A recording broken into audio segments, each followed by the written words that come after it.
여기 한 가지 분명한 것은 뭐 많은 사람들이 막 10월 유신 하기 위해서 남북 회담 했다 하는데 이거는 순서가 다릅니다. 10월 유신을 위해서 대화한 건 아니다 하는 것만 제가 설명합니다.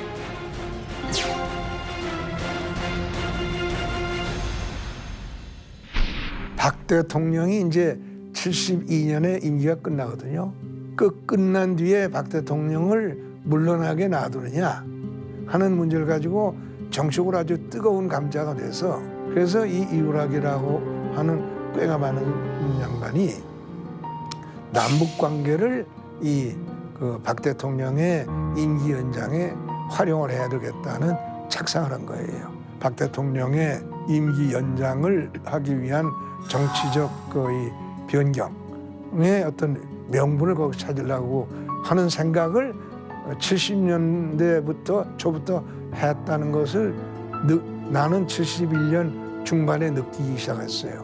궁극적으로 박정희와 김일성이가 관련된 어떤 정치적 합의를 그 남북한 간에 만들어서 이걸 이용해 가지고 그 유신 개헌을 누러 가려고 이우락 씨가 구상을 하고 있었던 걸로 나는 생각을 해요.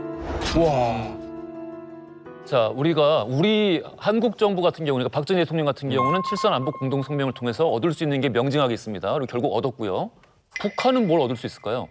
똑같이 얻을 게 있어야 정말 꼴보기 싫어도 손을 내밀어서 같이 박수를 칠 수 있잖아요. 지금 생각해 보면 북한도 얻을 게 있었기 때문에 그렇죠. 하지 않았나. 이란이 아니다. 60년대 말까지 북한은 소위 그 8월 정파라고 하는 김일성의 권위에 도전하는 정파 세력들이 계속 나왔고 이걸 당대회 등을 통해서 계속 김일성은 치고 그러니까 그 전까지는 사실 일당 독재가 아니었죠. 아니었죠. 예. 아, 그전에는 조금 약간 다른 세력도 아유, 있었어요. 그럼요. 예, 예. 김일성은 70년대 들어서면서 나도 뭔가 해야 되겠다 생각했을 거예요. 네. 요거 딱 끝나고 한국에서 막 유신법 나간 즈음에 저는 아직도 생생해요. 갑자기 북한에서 우뚜바라는 비행기가 평양시 항공에 뜨더라고요. 너무 낮게 떠서 저거 왜 저러니 했는데 삐라를 뿌렸어요. 허회를 뿌렸어요. 이라. 허회, 비행길로. 헌법 개정, 김일성 주석제. 그래서 김일성 주석을 더 세네. 북한도 선고했다 그러면서 98.9% 기억나야지. 98.9% 김일성 주석 똑같이 이용했네. 한민족이니까. 찬성. 더 세, 더 세. 그래서 제가 어릴 때 물어봤어요. 저 왜 찬성이라는 건 투표를 했다는 얘기네. 예, 투표. 그래서 왜 100% 아니냐 하니까 그 나머지 0.몇 %는 못 받아 나간 사람들, 뭐 아파 있는 사람들, 해외에 나간 사람들, 우리는 100%다. 뭐 이런 기억이 나는데 여태 김일성을 그러면서 북한에서는 처음으로 70년대에 주석으로 만들어요. 그러니까 주석이란 말이 이때 나온 거죠. 비슷한 거구나. 시기가 비슷한 게 아니라 날짜가 같은 날 발표됐어요. 예, 예. 같은 날. 10월 유신과 조선 사회주의 헌법인가요? 같은 날 공표됐습니다. 와. 애초부터 박정희 전 대통령이 이제 직선제에 대한 어떤 굉장한 회의감과 불신감이 있었죠. 네. 역사적으로 분명 잘못된 선택입니다. 잘못된 선택이긴 했지만 만약에 북한이 진정성 있게 남북 공동 성명의 평화 통일의 자세로 나왔더라면 역사는 어떻게 달라질지 그건 뭐 모를 일이죠. 그럴 수도 있다. 어쨌든 북한은 진정성을 보이지 않았고 그럼 박정희 전 대통령 당시도 권력에 대한 야욕을 드러냈던 거죠. 그게 공교롭게 12월 27일로 날짜가 맞아떨어진 측면이 있는데 심지어 이우락은 유신헌법 개정 며칠 전에 북한에게 이걸 알려줘요. 유신헌법 개정 발표 며칠 전에 이우락이 북한의 박성철과 김성주에게 구체적인 내용을 통보하면서 이렇게 얘기해 줬다는 거예요. 곧 며칠 있으면 한국에서 중요한 정치 변혁이 있을 텐데 북한이랑 상관없고 우리 내부 문제니까 신경 끄라. 이렇게요.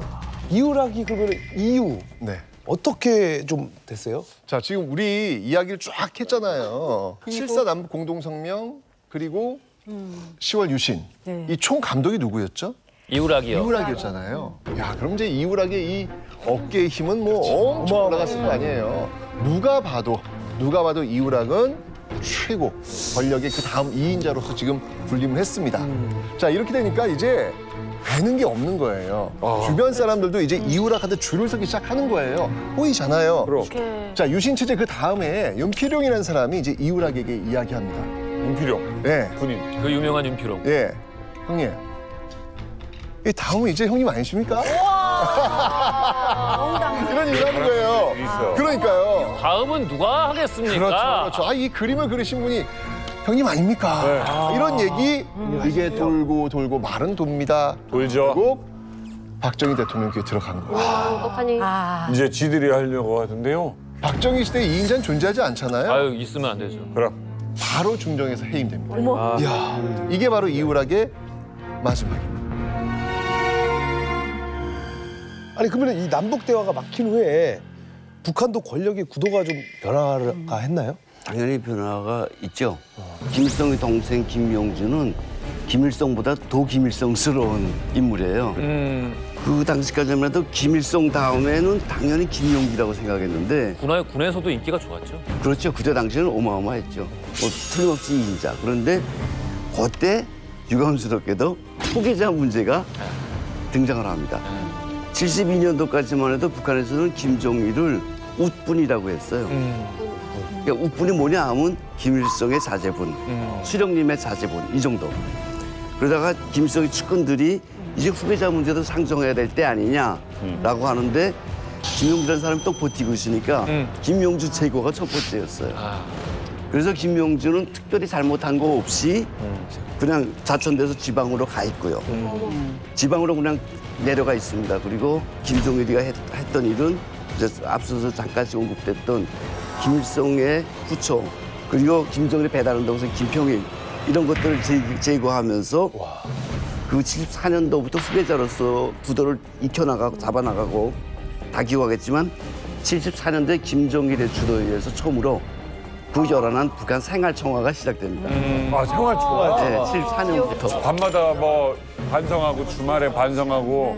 토요일마다 하는 거. 그리고 어떻게 보면 남과 북에서 저 7.4혁명에 참가했던 체제의 공신이었던 사람들이 그냥 소멸되는 거죠.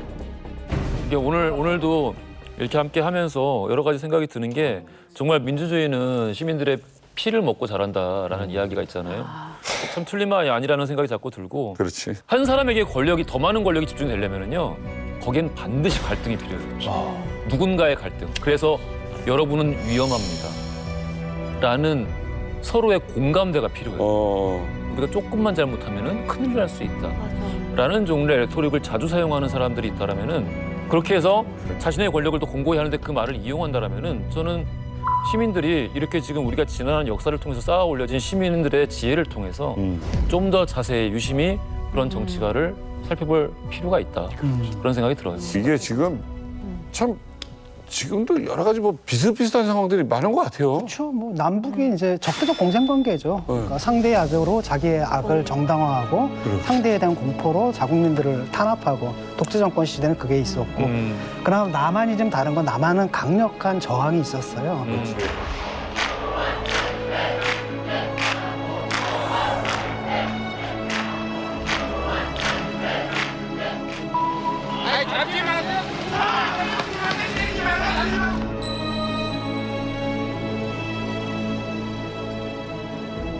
체육관 청구가 이제 박정희, 그다음에 두 번째가 최규화, 그다음에 이제 전두환이 마지막이고, 그래서 우리가 87년 체제가 뭐냐면 대통령을 우리 손으로 뽑을 수 있게 된 거예요. 결과적으로는 참 아쉬워요. 그럼에도 불구하고 지금도 대한민국에서 어떤 기자든 남북관계를 쓸 때는 이 공동성명을 얘기를 하고 맞아요. 예. 강의하실 때도 이게 나올 거 아닙니까? 아, 그럼요. 뭐 일단 뭐 제가 얘기했지만 수능 20번 문제가 이치에서 남북 공동성명이기 때문에 20번 문제. 네, 이거 반드시입니다, 반드시. 이건 꼭 가르쳐야 되는 그런 부분들인데 어찌 보면 사실 그 순수성이 지금 없는 듯한 모습으로 비춰지기도 하잖아요. 단지 정권을 강화시키기 위해서 통일을 이용한 듯한 어떤 그런 모습? 서로 그렇다 할지라도 이게 지금 남북 간 최초로 합의를 한 원칙이에요. 통일 원칙이에요. 그 이후에 역대 정부는 계속 통일에 대해서 이야기할지라도 항상 출발은 7.4 남북 공동성명의 출발하고 있거든요. 그래서 역사의 아이러니라고 하는 것 같아요. 맞습니다. 이번에 왜 문재인, 김정은 만남에서도 역시 마찬가지로 우리가 7.4 남북 공동성명 원칙을 지키기 위해서 라는 단세 출발을 해요.